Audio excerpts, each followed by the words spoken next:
Bonjour, bonsoir.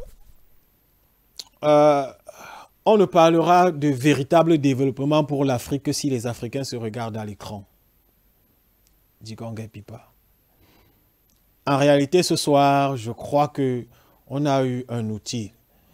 Ce soir, il y a un réalisateur qui a proposé un écran pour les Africains.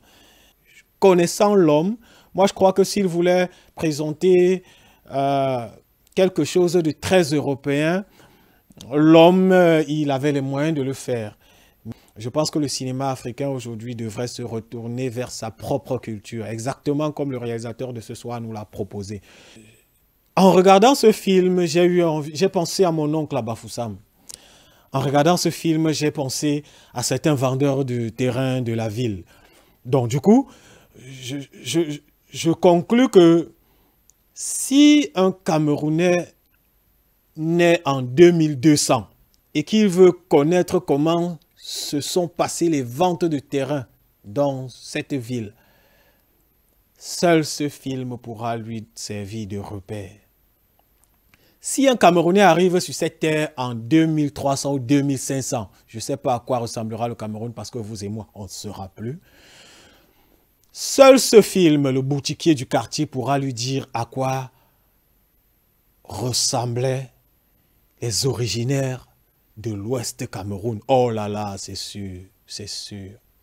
Et je voudrais dire encore merci à ce réalisateur. Il y a quelques mois de cela, j'ai assisté à une séance de travail à la délégation de la culture.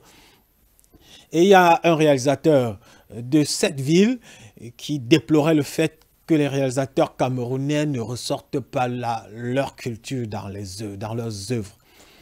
J'ai envie de dire à Hippolyte de regarder La Reine Blanche. J'ai envie de dire à Hippolyte de regarder le procès de Manolab. J'ai envie de dire à Hippolyte de regarder Après la guerre.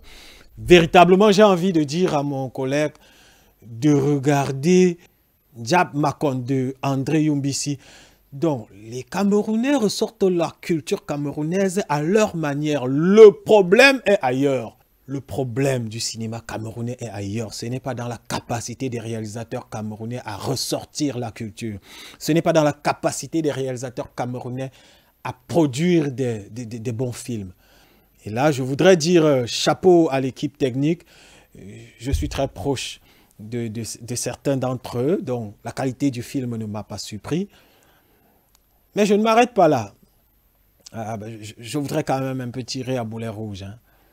Dans ma logique, un long métrage est un format de plus de 52 minutes qui a des compartiments. Et je voudrais parler ce soir des 16 premières minutes d'un long métrage. Dans les 16 premières minutes d'un long métrage, en réalité, il faut trouver ce qu'on appelle communément, puisque je m'adresse aux techniciens, je vais être un peu technique. Il y a ce qu'on appelle l'exposition, l'élément déclencheur. Je voudrais parler de l'élément déclencheur. En réalité, il s'agit d'un sujet fort qui doit apparaître et qui doit maintenir le téléspectateur dans son canapé pour les 85 prochaines minutes. Pour emprunter la vision des Américains, pour exprimer ce que je veux dire là, généralement chez eux, dans les 16 premières minutes, on a un laboratoire qui s'explose, on a la perte d'un tube à essai contenant l'unique produit chimique capable de soigner une pandémie, l'unique produit chimique capable de résoudre un problème mondial. Et de l'autre côté, on présente un héros, un gars capable d'aller à la conquête de ce produit chimique parce qu'on a présenté ceux qui ont les auteurs de l'explosion du laboratoire. C'est vrai que j'ai l'impression de faire du Tom Cruise. Donc, je vais prendre un autre exemple. Dans les 16 premières minutes, on a un protagoniste qu'on a montré extrêmement fort et puissant, mais qui aime sa famille, qui est très protecteur envers sa famille. Et on a de l'autre côté un antagoniste qui trouve le moyen de mettre en mal la famille de l'héros dont on a parlé. Et notre héros veut rétablir l'ordre. Il y a dans l'écriture une technique scénaristique qu'on appelle téléphoner une séquence. Je m'explique. Téléphoner une séquence, c'est dire quelque chose qu'on retrouvera plus tard dans la séquence suivante.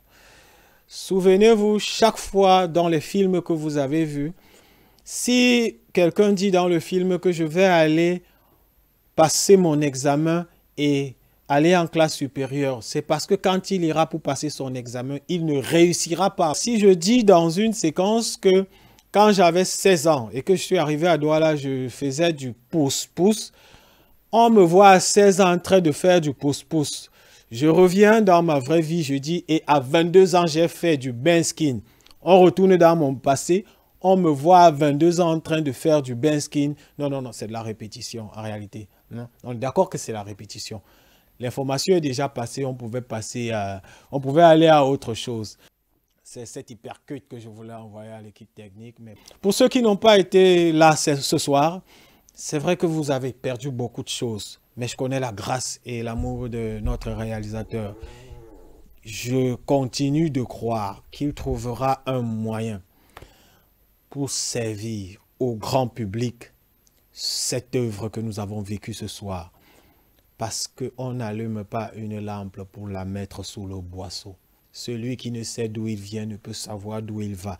Et le meilleur moyen de montrer d'où on vient à cette génération et à la génération future, c'est de faire des œuvres cinématographiques qui nous ressemblent. Merci encore au réalisateur Blaise pour s'être inscrit dans la lignée de tous les réalisateurs qui présentent notre culture au monde entier. Bon vent à l'équipe, bon vent au projet et nous attendons la suite.